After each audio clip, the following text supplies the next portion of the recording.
a question of Santa Claus, right? Okay, now let me invite Hector Cals, who is the Environmental Sustainability Manager for the Port of Barcelona. Hector, please take the floor. Well, sorry, I have a lot of energy, as you can see.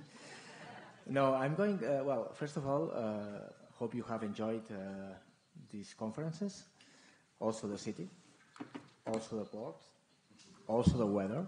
It's not normal, this weather. We are clearly in a climate change, I have to say, okay? And also the atmosphere that you have in these conferences.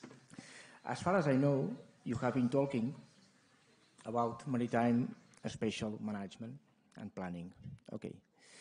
But you have also talked about decarbonization, about renewable energies, about greening the shipping activities and the ports, and also the alternative fuels production. In knowing all this, let me please try to explain from a port perspective what we are doing here in the port in terms of decarbonization.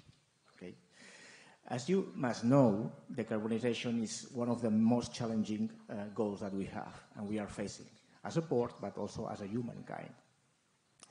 I will try to just give you some figures that maritime transport is responsible itself from around 3–4% of the global greenhouse emissions in the world. But in addition to this, around 11–12% of the emissions are responsibility of the logistic chain. As you know, the ports are in the central place in the logistic chain. So we can act in around the 15% of the global greenhouse emissions of the world. So the port has a very active role on that, and we want to have this one. Well, what I'm going to explain is which ones are the goals that the ports have in terms of decarbonization. As you know, as a European port, we are subject to the legal framework of European Union. This keeps in the Green Deal and also in the Fit for 55 package that we have to be reduced our greenhouse gases emissions around 50% in 2030. 50%, it's a lot. As you know, the ports are very intensive in terms of carbon use.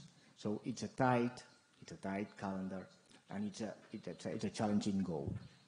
In 2050, we have to be a neutral carbon port. So these are our goals. But besides of this, I have to say that Barcelona Port, at least, in their own strategic plan, we set and we want and we are committed with these goals. So how to do this? We see many tools. The first one is the energy transition plan, and I would like to talk about this. The energy transition plan has many projects, and I want to describe some of the main ones. There are specific ones to achieve these goals. The first one is the electrification of the quays. I don't know if you are familiarized with this, the onshore power supply. This project is to electrify all the quays and the wharves of the port. Why to do this? Because we want all the vessels coming into the port to connect, to switch on the new grid that we have. In doing so, the vessels are not emitting, are not producing emissions to the atmosphere. So locally, we improve the air, but apart from this, we reduce all the emissions. Another project that we are implementing is the setup of renewable energies all along the port, especially solar, because we don't have too much wind here in Barcelona, so especially solar. We have around 90 megawatts potential in the first stage, and we can increase this potential till 200 megawatts. It means that we can achieve around 215 gigawatts in the port of renewable energy, our own energy, green energy inside the port. Another project are that we want to set up alternative fuels plants in the port. Hydrogen, e-methanol, ammonia, biodiesels. We want to do this because we consider that in providing alternative fuels not only to the shipping but also to the hinterland, we can reduce a lot the decarbonization. And our role is that one. So this is the main projects. Another tool that we have is the intermodality.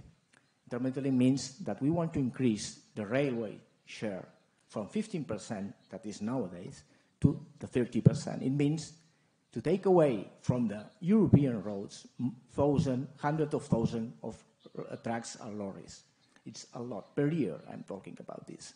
So in fostering these projects, we are reducing a lot the emissions. As you know, these transports are the more efficient ones. So I think that the role of the port is very important. But as said in the beginning, we are not taking only our boundaries, the port boundaries, as where to act. We consider we have to act also in all the logistics side, not only seaside, but also land side. Because the port has a land side with the shippings, we have the yard, we have all the terminals and the machinery, and then we have all the heavy, dirty transport.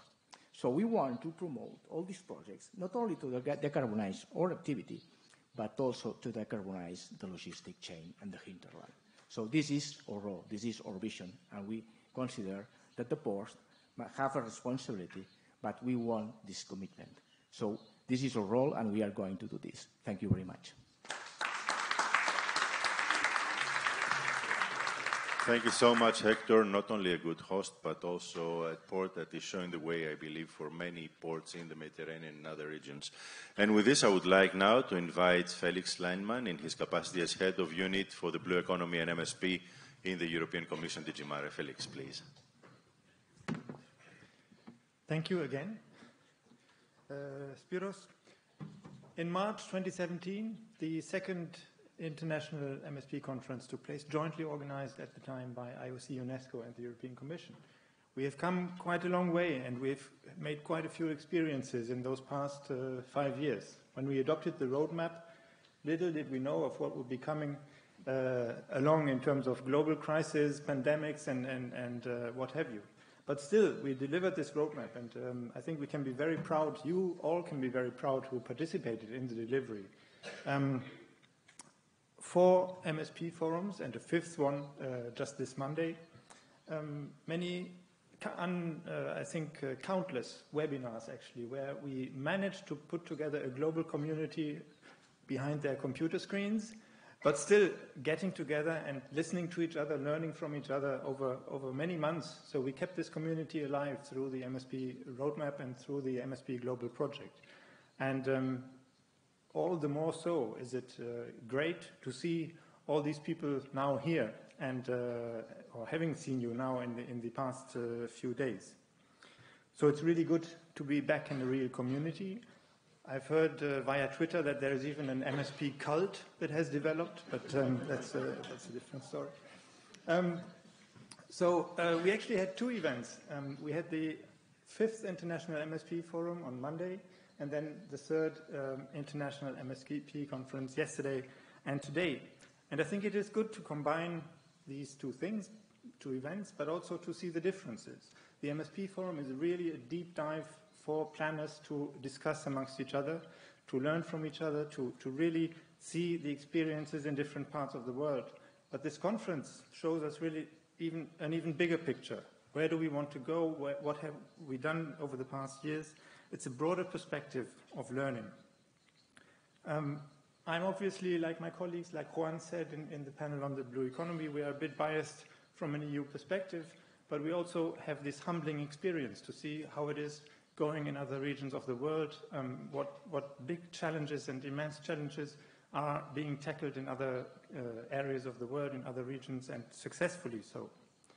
So I'm very happy that we adopted the updated joint roadmap, that we are planning for the next few years to go another way together, a beautiful friendship that has developed and that is going on, and I look very much forward to implementing that. As Julian said in the last session, this is an open invitation. The roadmap is not just something for IOC, UNESCO, and DG Mare alone. We are inviting other institutions, also countries, to come along and contribute to the events. Also, what we have put in the roadmap may not necessarily be cut in stone. We can have other actions. I listened to some valuable suggestions during this conference, like establishing a network of academics for MSP, for example. That's something we can continue to think about and see how we can make that a reality. So we come to the thank you part, of course. First of all, thank you to our hosts, the Spanish government, the Port of Barcelona. Really, thank you for having us here. It has been a great pleasure, and for arranging the nice weather today, which we don't see from here, but at least when we go outside. Thank you for our moderators, Spiros. You have led us through 2 days of intense learning, so thank you very much. Thank you to all speakers, to rapporteurs, to the participants, for everyone who has come here. Thank you to the interpreters in the booth who have helped us understand each other. The organizational team, mostly outside, but also here.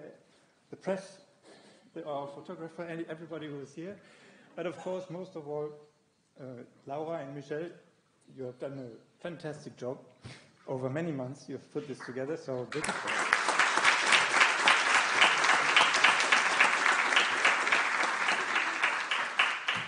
Thank you. Over to Julian.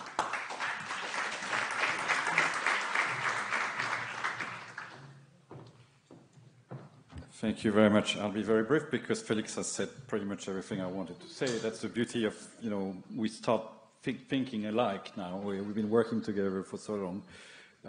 But no, I mean, just basically to, again, I think, re-emphasize the value of these meetings and this interaction. I think, and I hope you are all leaving Barcelona full of ideas, full of new friends and new collaborations that you are going to establish and continue to work together as a community. I think certainly, we didn't probably manage to get everybody we wanted to go here, and it was still great to have also a very strong online presence. But we need to work in bringing other stakeholders into this process. And I know, for example, our efforts to bring in the private sector and industry has been rather limited in terms of success. So I think we need to continue to work on this. But certainly, this positive atmosphere and this exchange, and as Felix explained, the different role of the forum and the conference are still very much needed. And we'll, as I mentioned earlier, we will be having a forum next year.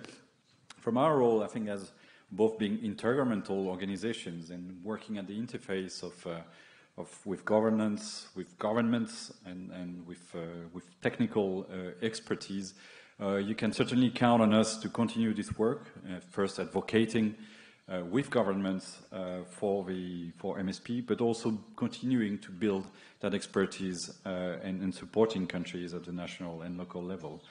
At the end of the day, we need more political commitment, and that is something that we can try to achieve all together by having this really kind of inclusive approach. I think we need to preach outside of our church. I said that already on the first day, and I think all of us can be ambassadors and can take the commitment today to talk to people who do not know anything about MSP and try to explain the benefits and, what is, I recall what Vera Noon said, not so much how we're going to do it, but what is your mission? What are you trying to do? So let's do that, and let's make that commitment, in the coming years.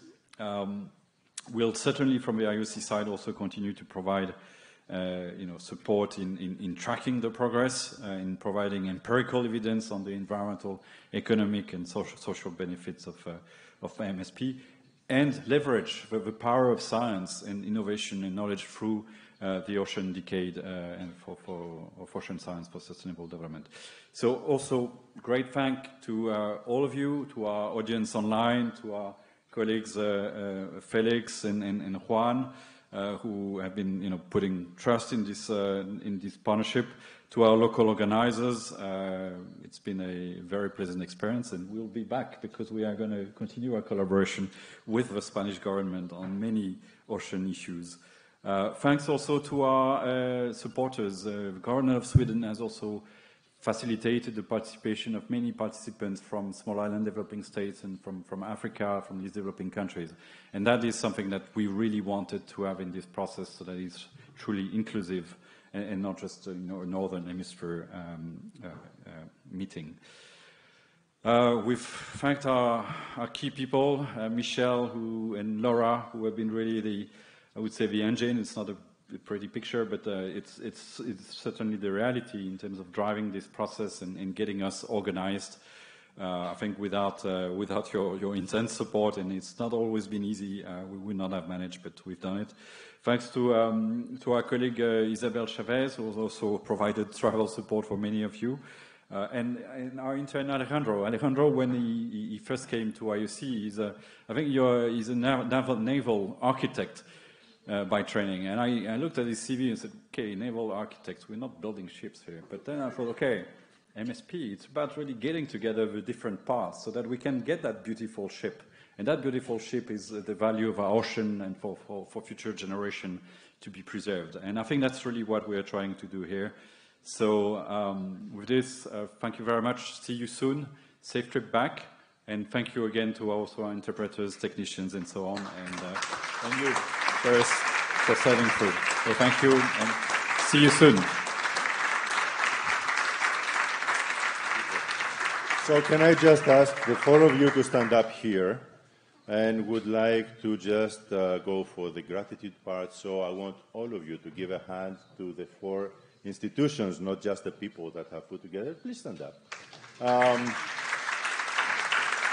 Gratitude also to all of you, and to those that have been following the event online, and an applause for the interpreters that have been very patient, the technical staff, the people that have been making things possible, and of course, all the people behind IOC and Digimare, led by Laura and Michelle, for all the great work you did.